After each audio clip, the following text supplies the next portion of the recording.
अगर आप मार्केट में दो कोई नया 80,000 का फोन लेने जा रहे हो तो यहाँ पे देखो आपके पास दो ऑप्शन है। एक नया लॉन्च है Oppo Find X9s और दूसरा है Vivo X300 FE। But in दोनों में से कौन सा बेटर है, कौन सा फोन ज्यादा वैल्यू फॉर मनी है या फिर इन दोनों से बेटर फोन मार्केट में अवेलेबल है, आज उन्हीं चीजों के बारे में बात करेंगे और हर एक सेगमेंट को लेके चलेंगे और देखते हैं कौन उसमें विनर निकल के आता है और लास्ट तक आपके सारे डाउट क्लियर हो जाएंगे। सबसे पहले अगर मैं फोन के डिजाइन से स्टार्ट करूं तो देखो दोनों ही फोन में मटेरियल्स जो है ना वो काफी अच्छे यूज करे हैं। आपको ग्लास बैक मेटल फ्रेम मिल जाता है। बट देखो कहां से एडवांटेज स्टार्ट होते हैं ओप्पो के, अब उसके बारे में बात करते हैं। सबसे पहले यहाँ पे आपको स्नैप की देखने को मिल जाता है। हैप्टिक्स मेरे को ओप्पो के थोड़े ज्यादा बेटर लगे और यहाँ पे मेरे को जो है स्पीकर्स की क्वालिटी भी जो थी हल्की सी ओप्पो की ज्यादा अच्छी लगती है। लेकिन अगर मैं बाकी चीजों के बारे में बात करूं, अल्ट्रासोनिक फिंगरप्रिंट सेंसर दोनों में आपको देखने को मिलता है। और अगर मैं देखो डिस्प्ले प्रोटेक्शन पे आऊं तो आपको ओप्पो में गोरिल्ला ग्लास 7i देखने को मिलता है और यहाँ पे वीवो के अंदर शॉर्ट सेंसेशन कोर देखने को मिल जाएगा। बट ऑब्वियसली यहाँ पे आप टेम्पर्ड दोनों ही फोन में लगा लेना। बाकी यूएसबी पोर्ट दोनों ही फोन में जो है 2.0 देखने को मिलेगा। और डिजाइन पे अगर मैं बात करूं तो देखो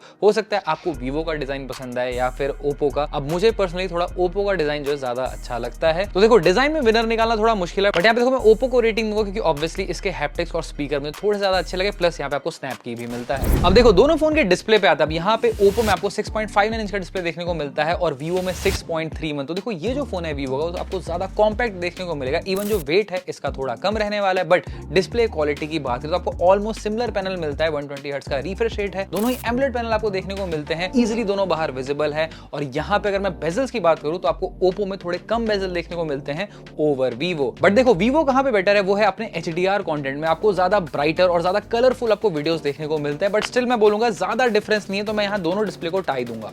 अब देखो दोनों फोन के परफॉर्मेंस के बारे में बात करते हैं। यहाँ पे देखो एक मेजर डिफरेंस क्या है कि वीवो जो है स्नैपड्रैगन 8 Gen 5 यूज कर रहा है और ओप्पो जो देखो मीडियाटेक का चिपसेट यूज कर रहा है। बट देखो दोनों ही फ्लैगशिप चिपसेट आपको मिलते हैं 9500S वर्सेस 8 Gen 5। इवन आप Antutu स्कोर देखोगे तो यहाँ पे आप देख सकते हो कि बहुत ही सिमिलर काइंड ऑफ स्कोर देखने को मिलता है। बट हाँ माइनर एज जो है वहां पे स्नैपड्रैगन को है। लेकिन जैसे आप स्टोरेज स्पीड टेस्ट पे आते हो तो वहां पे ओप्पो थोड़ा बेटर हो जाता है। तो देखो दोनों ही फोन आपको डेली टास्क में कहीं पे भी कोई लैग लाके नहीं देंगे। बहुत ही स्मूथ परफॉर्मेंस रहने वाला है और दोनों ही फोन में देखो आपको एक्स्ट्रा एप्स मिल जाएंगे। और अपडेट्स के बारे में बात करूं तो वहां पे वीवो का नंबर थोड़ा सा आपको बेटर मिलेगा ओवर ओप्पो। लेकिन देखो गेमिंग परफॉर्मेंस इसका बेटर है। अब यहाँ पे मैं एक्सपेक्ट कर रहा था कि यार देखो स्नैपड्रैगन ज्यादा अच्छा आपको गेमिंग सेटिंग लाके देगा बीजीएम में, बट ऐसा नहीं है। आपको ओप्पो में बेटर गेमिंग सेटिंग्स मिलती है, आपको हायर FPS मिल जाएंगे। और जो ओवरऑल मेरा गेमिंग का एक्सपीरियंस था वो ओप्पो के अंदर थोड़ा ज्यादा बेटर था। तो हाँ यहाँ पे मैं थोड़ा शॉक था। लेकिन वीवो कहाँ पे बेटर है वो है कि ये ज्यादा फोन हीट नहीं करता है। आपको इसमें काफी कंसिस्टेंट परफॉर्मेंस मिलती है। बट हाँ फोन जो है थोड़ा वार्म हो जाता है। लेकिन देखो अभी बीजीएम सेटिंग जो आपको ओप्पो में बेटर मिलेगी। तो देखो परफॉर्मेंस में दोनों को मैं एक पॉइंट दूंगा। लेकिन देखो कैमरे के बारे में बात करते हैं, कैमरा किसका बेटर है। अब देखो दोनों ही फोन में आपको ट्रिपल कैमरा सेटअप मिल जाता है। एक में जायस है, एक में हैसलब्लैड है। अब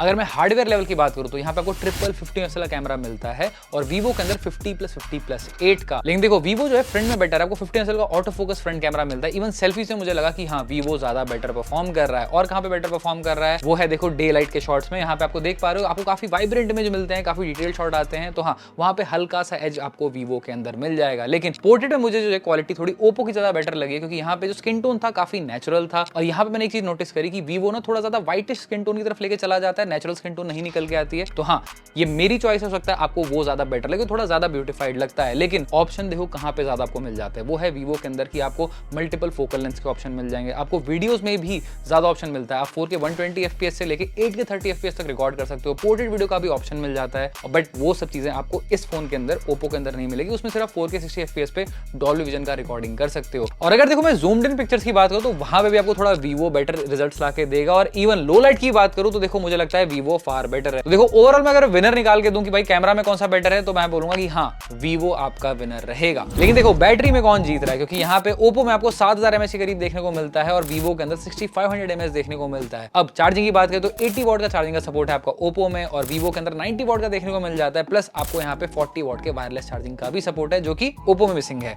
अब बैटरी यूसेज की बात करें यार मेरे को ऑलमोस्ट सिमिलर रिजल्ट देखने में आ रहे थे। तो हाँ यहाँ पे ज्यादा डिफरेंस नहीं है। दोनों ही फोन से आप 1 से 1.5 दिन का बैटरी एक्सपेक्ट कर सकते हो। और चार्जिंग की बात करें तो वहां पे आपको सिमिलर रिजल्ट देखने को मिलेगा। लेकिन देखो मुझे लगता है आई थिंक वीवो यहाँ पे विनर है क्योंकि इसके अंदर आपको वायरलेस चार्जिंग का ऑप्शन मिल जाए जो कि सैडली ओप्पो के अंदर नहीं है। बट अब प्राइस पे आते हैं, देखो दोनों ही फोन 80,000 के लॉन्च हुए हैं, ऑफर के साथ ही थोड़े और कम प्राइस पे आ जाएंगे। अगर मुझे फोन लेना हो तो यार देखो इन दोनों में से मैं शायद कोई दूसरा दूसरा ही फोन लेता, वो हो सकता है ओप्पो का फाइंड X9 या फिर वीवो का X300, क्योंकि वो जो दोनों ही स्मार्टफोन है इनसे ज्यादा वैल्यू फॉर मनी आपको ऑफर करते हैं और स्टिल कुछ उनके स्टॉक्स जो है अवेलेबल हैं। तो अगर आप इन दोनों का लेने से प्लान कर रहे हो तो आप इजीली वीवो X300 FE की तरफ जा सकते हो। बट देखो मैं बोलूंगा आप ओप्पो फाइंड X9 या फिर X300 की तरफ भी आप कंसिडर करना अगर वो मिल जाए तो, क्योंकि वो बहुत ही ज्यादा अच्छे स्मार्टफोन है। बाकी आप बताना आप कौन सा फोन लेना पसंद करोगे। अगर फोन रिलेटेड कोई भी डाउट हो तो कमेंट करना, मैं रिप्लाई करने की पूरी कोशिश करूंगा। वीडियो पसंद है तो प्लीज वीडियो को लाइक कर देना और चैनल को सब्सक्राइब